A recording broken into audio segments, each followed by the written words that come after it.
Hello everyone, and welcome back to my YouTube channel. My name is Faith, and today I'm going to go through all of the crochet clothes that I've made to hopefully give you guys some ideas and to show you the patterns that I created so you can make your own. So obviously you guys watched me rip apart my shelf a second ago, and I have all these clothes sitting at my feet now.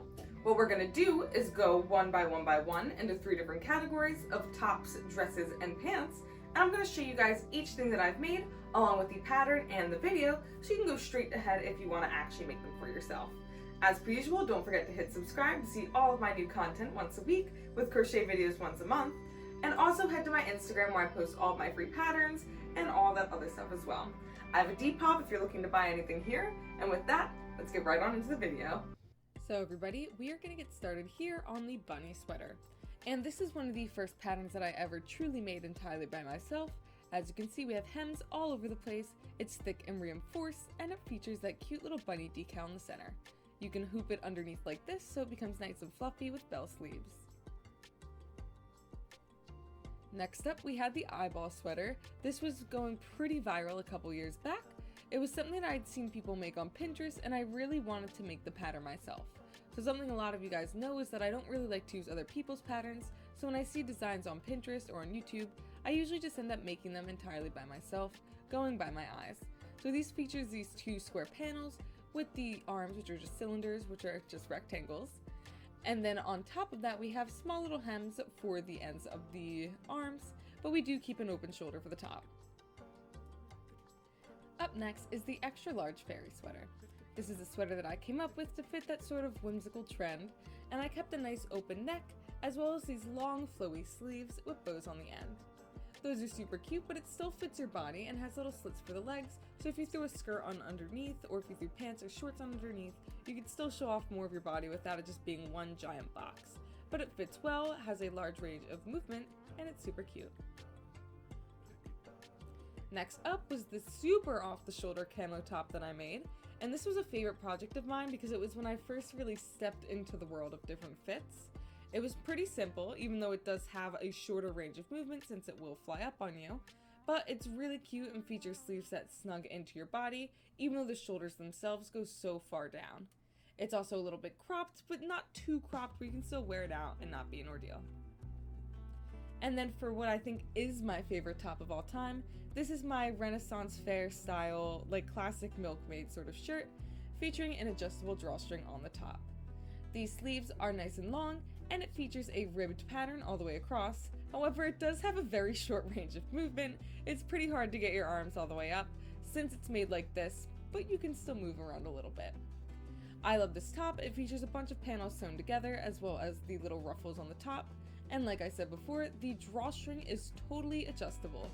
So it's not just there for decoration, you actually can tighten this up if you're a little bit bigger chested and need a little bit more support. Of course, you can always make all of my patterns to fit your body exactly. Next up is the asymmetrical zigzag top that I made, and this was something I made out of yarn and old projects I had lying around that I had sewn together. I did make a little bit extra with this belt, and I've kind of worn it in all different ways, going around the body like this with a blazer over top of it. I know my head's a little cut off here, but I've also done it where you have a little headband. This is just me haphazardly tying it to my head. Well done. But my favorite way to wear this is like a tie, a pseudo tie, and this is what I'll wear to work most often, where I just flip it over and kind of leave it loosely hanging like this. Next up is a very simple tube top using that same zigzag pattern we just seen. And what we do with this one is you can just kind of suit it to your own body where the points are wherever you want them. You can spin it around where the points are on the top or on the bottom, and of course you can make it as long or as short as you want. We then move into some of my smaller bikini tops, which I will be keeping my shirt on for this part, but this one here is just the most simple triangle bikini you can make. As you guys can see, I did add some little details to the longer strings like these. These are little shells I bought at the beach. And as you can see on the other one, I made some little beaded ones as well. This is super easy. Moving into some bikinis with a little bit more coverage. This is the temperature style bikini that I made. And what we feature here, these 2 large cups with a ton of different colors and a really simple tie in the backs. So these ones also have the little windows that go around the cups, which kind of keep everything in place so you can actually go swimming around. Next up is the exact opposite of that, and this is the star bikini that I've seen a lot of people wearing a few years back. I kind of broke this up into a few different parts so you can see how to tie it here, basically going on each of the points around and the big neck one on the top. Once everything is in place, you have little to no protection and coverage, so keep that in mind if you're going to go this way, but it is super adorable and really fun to wear out. I also recommend putting in some pads if you're going to actually wear this as a bikini and not just over top of some clothes, and you can shrink any of the gaps you want. Next up was my mermaid bikini top, which is another one with a little bit more on the coverage side, and what I really liked about this one was the experiments I did with the ruffles going up the cups themselves. On the band underneath, I also added these little circles, almost like flower petals, and I just tied a normal halter tie on the very top. And of course, whenever I make any of these sort of bikini tops, you can adjust the lengths on everything or the cup sizes. Next up is the two-way bikini top. So where all the other cups are made exactly the same, these ones are sewn on with that thicker strand. And as you can see, because we have the thicker strand, you can also flip your top around entirely to create a different fit. And what I did here was I just simply made it so that way you could tie it with the same length either way, and doing it this way gives you a much longer, wider swoop for your neck. So I like doing it this way just to have a little bit more variety. As you guys can see, it's a wider fit, but it allows for more range of movement. Next up is the halter bikini top that I made here. This one featuring a lot more of these little accessories than some of the other tops. There's the window in the middle, the little window spikies in the middle, and the ruffle on the very bottom. This one I wish I would have given it a longer tie for the back, which might have made it a little easier to wear, but I really loved all the different details. Continuing with a little bit more modesty in the bikini tops, we have these corseted ones here that you can just pull to tighten in the back like this. And of course, I have the little cross decals on the very bottom, but it's important to note that you can take this as far down as you want. So if you just want a little bit of support like mine, you can do a couple rows. If you want to take it all the way down to be a skirt overlay, you can do that too. Again, this one covers a little bit more cleavage. This is the tube top bikini. It does have some adjustable straps as well, but I like this one too just because you can actually lock things in place a little bit more and add some extra details. And finally, for the rest of our tops here is the ruffled bikini top, which does have a full-length tutorial up on my channel. And this one you can add a little bit more for the sides if you'd like, but as you can see, this one kind of just fits right over top whatever you're wearing.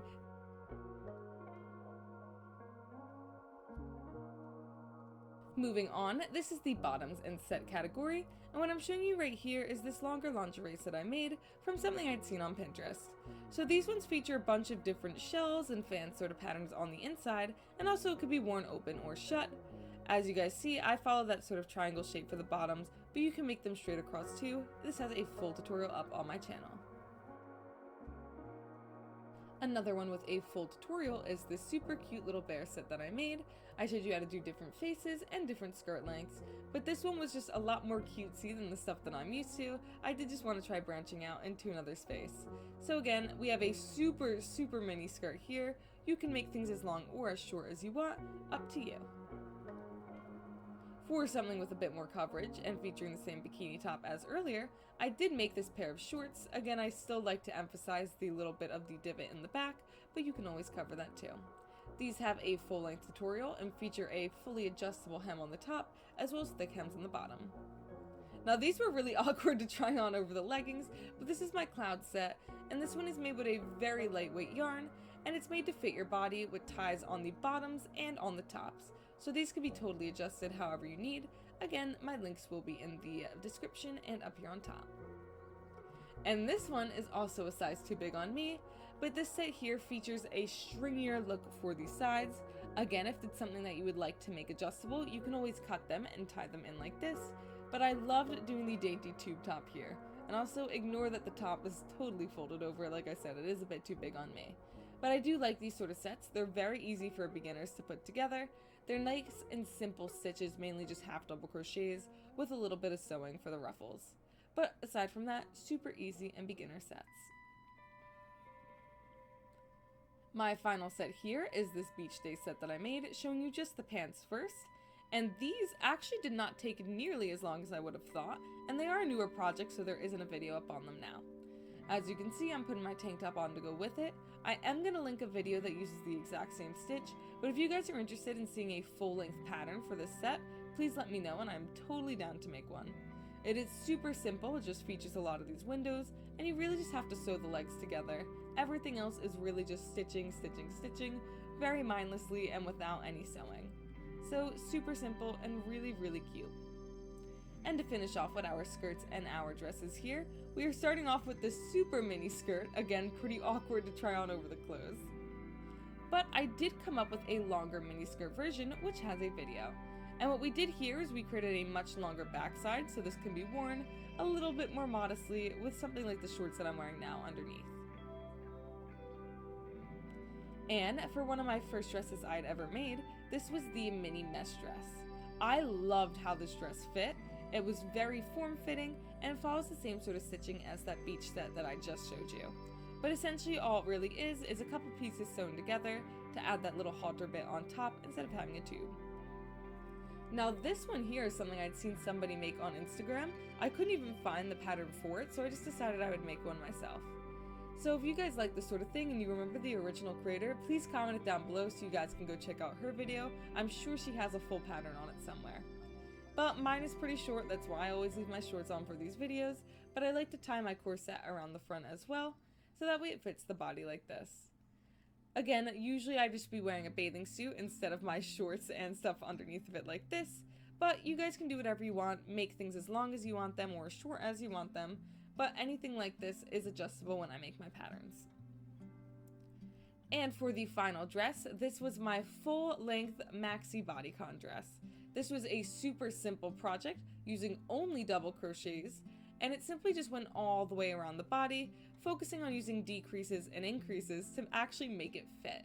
It is totally form-fitting, a pain in the butt to get on and off, but it looks amazing once you get it to fit and once it's totally on. Plus the ombre effect looked really, really cool. Thank you everyone so much for watching today's video. I really, really hope you enjoyed and that you'll subscribe and come back for more. I make new videos once a week with large crochet tutorials once a month, and if you check out my Instagram, my Depop, and my Etsy, you'll find all sorts of sales and all sorts of other projects that I've made. If you have anything you want to see in the future, let me know and I'll be sure to add it. Goodbye everybody, see you next week.